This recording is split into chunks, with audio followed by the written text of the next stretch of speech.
मैं ओमकार आपका एक बार फिर से स्वागत करता हूँ एनिमी एक्सप्लेन्स में। और आज हम बात करने वाले हैं हाल ही में रिलीज हुई एनिमी सोलो लेवलिंग के बारे में, जिसने रिलीज होते ही एनिमी वर्ल्ड में तबाही मचा दिया। चलिए इस वीडियो को शुरू करते हैं बिना किसी बकचोदी के। सोलो लेवलिंग के एपिसोड 2 की शुरुआत वहीं से होती है जहाँ हमारा लास्ट एपिसोड खत्म हुआ था। उसके बाद हम लोग देखते हैं कि असल में यहाँ पे जो बड़ी वाली मूर्ति थी उसी ने इन लोगों पे अटैक किया था। उसकी बस थोड़े लोग मरे हैं। अगर सॉन्ग सही समय पे हम लोगों को नीचे बैठने के लिए नहीं कहता तो हम सभी मारे जाते और हम लोगों को यहाँ से बाहर निकलना होगा। जिसके बाद हम लोग यहाँ पे जिन्बू को देखते हैं जो कि यहाँ पे जूही को उठाने की कोशिश कर रहा होता है, क्योंकि जो जूही होती है वो यहाँ पे बेहोश हो गई होती है और वह काफी ज्यादा डर गई होती है। जिसके बाद मिस्टर सॉन्ग चिल्लाते हुए सबसे कहते हैं, सभी लोग मेरी बात ध्यान से सुनो, कोई भी खड़ा नहीं होगा, जो जिस पोजीशन पे है उसी पोजीशन पे रहे। अगर हम लोग हिलेंगे तो ये मूर्ति दोबारा हार्ट अटैक कर देगी, इसीलिए कोई भी मत हिलना। जिसकी बात सुन के बाकी सभी जो लोग होते हैं वो कहते हैं ठीक है मिस्टर सॉन्ग, हम समझ गए। मिस्टर सॉन्ग जो होते हैं वो यहाँ पर जिन्बू से बोलते हैं कि मिस जूही जो है यहाँ पर डर को अच्छे तरीके से हैंडल नहीं कर पाती हैं और इसीलिए वे बी रैंक की हीलर होने के बावजूद भी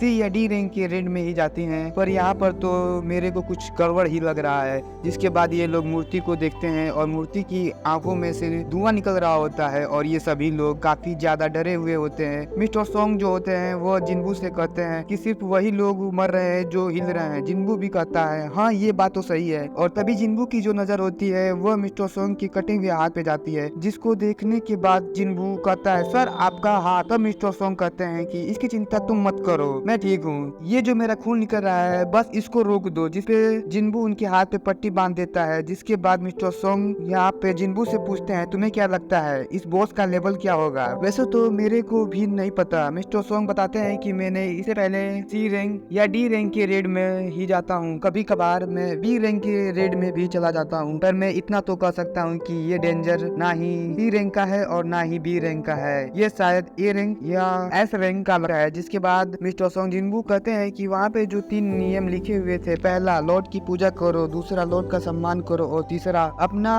भक्ति को साबित करो, और जो ये नहीं करेगा वो इस रूम से जिंदा नहीं जाएगा। जिन्बू अच्छा इसका मतलब यह है कि यहाँ पर जो कुर्सी पर पड़ी वाली मूर्ति है ये यहाँ पर इन सभी का बॉस है, तो यही यहाँ का लॉर्ड है और इन सबको हम एक साथ नहीं हरा सकते। मिस्टर सॉन्ग जिन्बू से कहते हैं कि मेरे को लगता है कि हम लोगों को यहाँ पे झुके रहना चाहिए जब तक कि सिचुएशन कंट्रोल में ना हो जाए और जब तक हम लोगों को सिचुएशन अच्छे तरीके से समझ नहीं जाते हैं, और जैसे ही मौका मिलेगा हम लोग यहाँ से बाहर भाग जाएंगे। बाकी सभी जो लोग हैं वो यहाँ पर बैठ के रो रहे होते हैं और अब कहते हैं कि हम लोगों के साथ ऐसा क्यों हो रहा है, क्योंकि ये तो सिर्फ एक बी रैंक की गुफा थी, यहाँ पर इतना ज्यादा पावरफुल बॉस कैसे हो सकता है। जिन्बू अपने मन में सोच रहा होता है और कहता है कि अगर हम लोग इसी तरीके से खड़े रहे तो क्या हम लोग बच पाएंगे, और अगर हम लोग भागने की कोशिश करते हैं तो गेट के पास जो गार्ड खड़े हैं वे फिर से हमको मार देंगे जिस तरीके से उन्होंने पहले हंटर को मारा था, और मेरे को नहीं लगता कि ये स्टेचू हमको यहाँ से बाहर निकलने देगी। और तभी उनके ग्रुप का एक मेंबर वहाँ पे खड़ा हो जाता है और कहता है कि मैं यहाँ पर इस तरीके से नहीं रह सकता और मेरे को यहाँ पे इस तरीके से नहीं मरना। मैंने बड़ी मुश्किल से एक बड़ी गिल्ड को ज्वाइन किया था और अब मैं यहाँ पे मर नहीं सकता। और यहाँ पे जो हंटर है इसकी स्पेशल पावर है स्पीड, वो अपने स्पीड पावर का इस्तेमाल करके वहाँ से भागने का प्रयास करता है। मिस्टर सॉन्ग उसे रोकने की कोशिश करते हैं कि ऐसा मत करो, तुम क्या करने की कोशिश कर रहे हो, हिलना मत। लेकिन यहाँ पे वो नहीं मानता है और जैसे ही वो बाहर जाने की कोशिश करता है तो वो भी मर जाता है। जिसके बाद वहाँ पे और जो हंटर्स होते हैं वो यहाँ पे चिल्लाना शुरू करते हैं। इसके बाद हम लोग जिन्बू को देखते हैं। जिन्बू अपने मन में सोचते हुए कहता है ये स्टेचू हमें जब चाहे तब मार सकती है। मिस्टर सॉन्ग कहते हैं ये हमको इस तरीके से मार सकते हैं जैसे हम यहाँ पे कीड़े हैं और कुछ भी नहीं। मिस्टर सॉन्ग कहते हैं कि ये लोग चाहें तो हमको एक साथ मार सकते हैं। जिसपे जिन्बू कहता है कि अरे हाँ पर ये हमको मार क्यों नहीं रहे हैं एक हाथ। जिसपे मिस्टर सॉन्ग कहते हैं कि मुझे कैसे पता,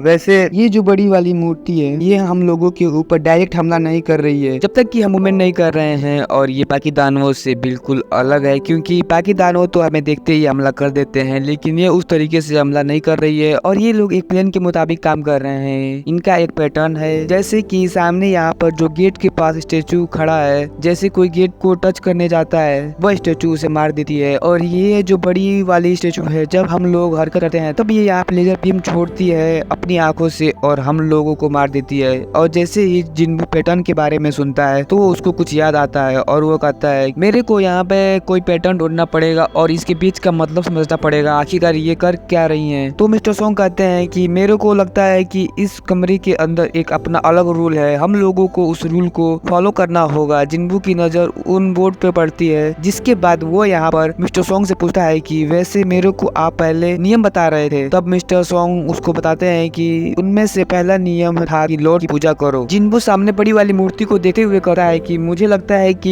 यह लॉर्ड है, और वो धीरे धीरे उठना स्टार्ट करता है, जिसको दिखने के बाद मिस्टर सोंग उसे उस पर चिल्लाते हुए कहते हैं ऐसा मत करो, क्या कर रहे हो, यह तो पागलपन है। इस पे जिन्बू कहता है मुझे पहला नियम समझ में आ गया है, ये जो बॉस है हम लोगों पे तभी हमला करेगा जब हम लोग एक सर्टेन हाइट से ऊपर उठते हैं, ना कि हम लोग मूव करते हैं। हमारा पहला नियम था जिसमें लॉर्ड की पूजा करना, इसका मतलब यह है कि लॉर्ड के सामने झुकना है और हम सभी को उसके सामने झुकना होगा। जिसके बाद जिन्बू सभी लोगों को मूर्ति के सामने झुकने के लिए कहता है, लेकिन कोई नहीं झुकता। सब लोग कहते हैं नहीं नहीं ये तो पागलपन है, ऐसा मत करो। इसके बाद जिन्बू सभी को कहता है कि पहले नियम का मतलब यही है, लॉर्ड की पूजा करो, यानी लॉर्ड के सामने झुकना। तब मिस्टर सोंग सभी को मूर्ति के सामने झुकने के लिए कहते हैं और सभी लोग ऐसा ही करते हैं, वो स्टेचू के सामने झुक जाते हैं। थोड़ी देर बाद यहाँ पे जो बड़ी वाली स्टेचू होती है उसके चेहरे का जो एक्सप्रेशन होता है वो यहाँ एकदम से चेंज हो जाता है। बड़ी वाली मूर्ति हंसने लगती है। किम का दोस्त कहता है कि उसके चेहरे को क्या हुआ, क्या वो हमको इस तरीके से देखकर खुश हो रही है और हमको इस तरीके से कब तक रहना होगा, उसने पता नहीं कितने लोगों को मार दिया, हम लोगों को अब यहाँ से जाना होगा। इसके बाद वो खड़ा होकर देखता है लेकिन बॉस उसके ऊपर अटैक नहीं करता है और धीरे धीरे सभी लोग खड़े हो जाते हैं। फिर सभी लोग यहाँ पर काफी ज्यादा खुश हो जाते हैं कि बॉस ने इन लोगों के ऊपर अटैक नहीं किया है। जिसके बाद मिस्टर सोंग उन लोगों से कहते हैं कि हम लोग अभी भी सेफ नहीं है, और तभी हम लोग देखते हैं कि जो बड़ी वाली मूर्ति अपनी कुर्सी से उठ जाती है, जिसको दिखने के बाद फिर सारे हंटर फिर से घबरा जाते हैं और सभी लोग कहते हैं क्या ये हम लोगों से लड़ाई तो नहीं करने वाली। इसके बाद मिस्टर सोंग जो होते हैं वो जिन्बू से कहते हैं कि जल्दी बताओ अब हम लोगों को क्या करना है, क्या तुम्हारे पास और कोई प्लान है। जिसके बाद जिन्बू कहता है कि मेरे को नहीं पता कि हम लोगों को अब यहाँ पर क्या करना है। जिसके बाद जिन्बू कहता है कि हाँ मेरे को एक चीज तो पता है, यहाँ पर हम लोगों ने पहले कमेंट को पूरा कर दिया है, अब हम लोगों को दूसरा कमेंट पूरा करना है, यानी कि लॉर्ड की प्रे करनी है। जिसके बाद सभी जो हंटर होते हैं काफी ज्यादा परेशान हो जाते हैं, कहते हैं इससे पहले तो हमने कभी किसी दानव का प्रे नहीं किया है। तभी उन्हीं में से एक हंटर कहता है कि मैं हंटर बनने से पहले चर्च में काम कर चुका हूँ, तो हमको पता है कैसे प्रे करना है, ये काम मैं कर सकता हूँ। और वो प्रे करने लगता है। उसके बाद किंग का दोस्त कहता है क्या ये काम करेगा, और तभी हम लोग देखते हैं कि वो बीच में से कट जाता है, उसकी वहीं पर डेथ हो जाती है। जिसको देखने के बाद सभी लोग कहते हैं कि हम लोग इसकी प्रे कैसे कर सकते हैं, ये तो एक डेविल है ना कि एक गॉड। जिस पर जिन्बू कहता है हम लोग यहाँ पे बुरी तरीके से फंस चुके हैं। इसके बाद जिन्बू कहता है कि जब हम लोग यहाँ पर किसी गार्ड के पास जाते हैं जिनके पास वेपन है, तो वो हमारे ऊपर हमला कर देते हैं क्योंकि उनके पास वेपन्स है, लेकिन इन गार्ड्स के पास तो वेपन नहीं, इंस्ट्रूमेंट्स हैं। अगर हम लोग इनके पास जाएंगे तो ये लोग म्यूजिकल इंस्ट्रूमेंट्स हमारे ऊपर हमला तो नहीं करने वाले। मिस्टर सोंग जिन्बू की बात सुनकर ऐसा ही करते हैं और वो एक ऐसे स्टेचू के पास जाते हैं जिनके हाथों में एक म्यूजिकल इंस्ट्रूमेंट होता है। मिस्टर सोंग के वहाँ जाते ही उस स्टेचू की आंखों से रोशनी निकलने लगती है और वो गाना गाने लगती है, और बाकी सभी लोग भी ऐसा ही करते हैं। वे सभी लोग ऐसे स्टेचू के पास जाते हैं जिनके हाथों में म्यूजिकल इंस्ट्रूमेंट होता है, और उन लोग के जाते ही वह स्टेचू उन इक्विपमेंट को बजाना शुरू कर देते हैं। जिन्बू जो होता है वो जिन्बू को लेकर एक ऐसे स्टेचू के पास जाता है जिनके हाथों में म्यूजिकल इंस्ट्रूमेंट होता है। उसके वहाँ जाने के बाद भी वो स्टेचू म्यूजिकल इंस्ट्रूमेंट बजाती नहीं है। जिन्बू उस पर चिल्लाते हुए कहता है म्यूजिकल इंस्ट्रूमेंट बजाओ, बजा क्यों नहीं रहे हो। जिसके बाद जिन्बू जो होता है वो कहता है बगल में एक और म्यूजिकल इंस्ट्रूमेंट वाली स्टेचू है, मैं उसके पास चला जाता हूँ। वो भागते हुए वहाँ पर जाता है, लेकिन तभी रास्ते में एक गार्ड होता है जो उसके ऊपर अटैक कर देता है, जिसमें जिन्बू की एक टांग कट जाती है। और यहाँ पे वो लॉर्ड से कहता है अगर तुम सच में लॉर्ड हो तो मेरी यहाँ पे मदद करो, मुझको कोई ऐसे इंस्ट्रूमेंट वाला स्टेचू दे दो जिससे मेरी जान बच सके। जिन्बू जो होता है वो रेंगते हुए एक स्टेचू के पास पहुंच जाता है जिसके हाथों में इंस्ट्रूमेंट होता है। उसके बाद वो स्टेचू वहाँ पे गाना गाना शुरू कर देती है, और इसी तरीके से जिन्बू जो होता है वो यहाँ पे बच जाता है। और इसके बाद यहाँ पे जितने भी म्यूजिकल इंस्ट्रूमेंट वाले स्टेचू होते हैं वो सभी एक साथ गाना गाना शुरू करते हैं। इसी के साथ हमारा सेकंड कमेंट भी पूरा हो जाता है, और वो जो बॉस स्टेचू होता है वो वहीं पे रुक जाता है। इसी के साथ हमारा सेकंड एपिसोड भी यहाँ पे खत्म हो जाता है। हम आपसे मिलते हैं अगले एपिसोड में। सी यू।